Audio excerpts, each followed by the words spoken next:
Good morning, I'm Yasmin and you're just watching Global News.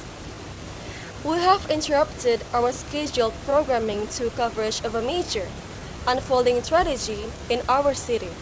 Just moments ago, our region was violently shaken by a massive 8.6 magnitude earthquake at the capital's heart, causing catastrophic damage and widespread panic. Initial geological data confirms the epicenter was actually shallow, only 10 kilometers deep, which dramatically amplified the intensity. Reports are floating in.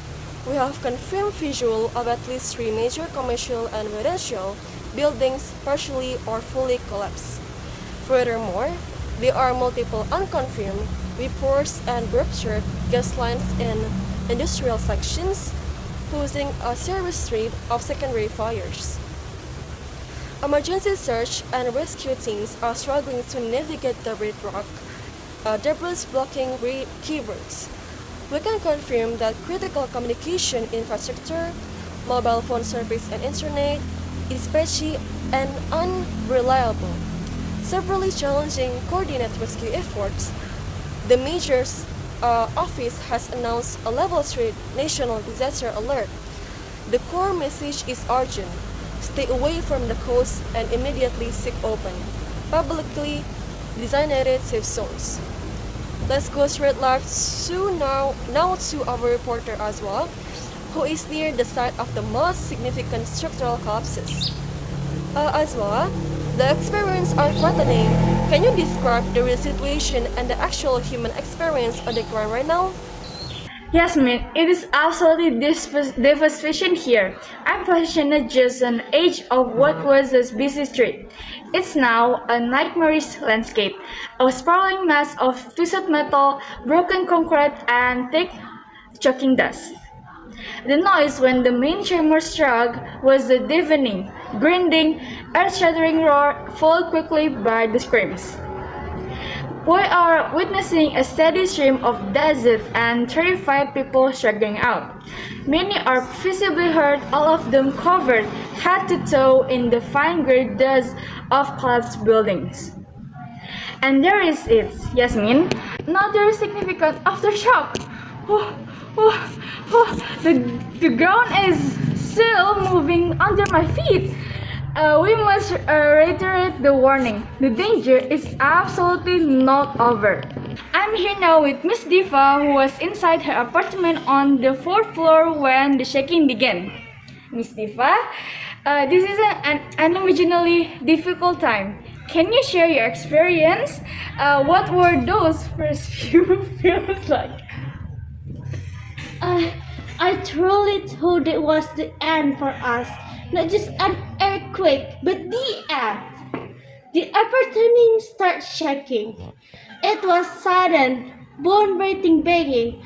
The sound was terrible, like the building being torn apart by giant. And I tried to run, but the door was already wrapped. It was a beach.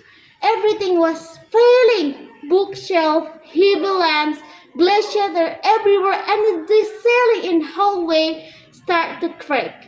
And I just missed the window with the kitchen chair, and I climbed into the rush fire escape.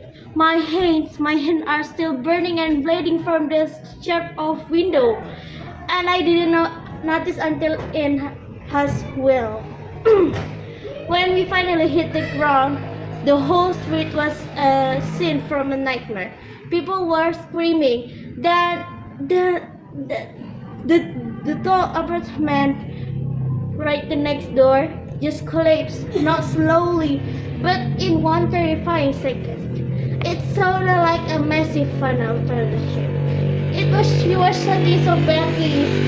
She wanted to survive the fire, but she's all I have left. My home. You're my home.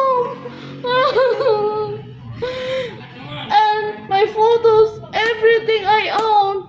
It's just a pile of rubber now. I don't know where I'm going to sleep tonight. What if I hadn't acted so quickly? What if it happened a few minutes later while I was in the bathroom? They who paralyzed me. We were so lucky. So many people were.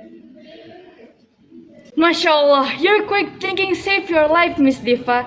Thank you for sharing such a painful moment with us. Can go. You heard her, Yasmin. The raw trauma is palpable here. The light is fading fast, and what we desperately need now is not just a basic aid, but a heavy equipment, dedicated lighting rigs, and trained medical professionals. The lack of water and power is already making this difficult situation critical.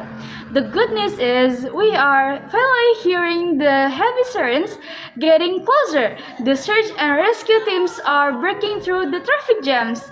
Yay! The scope of the physical damage is staggering. This core area will be closed indefinitely.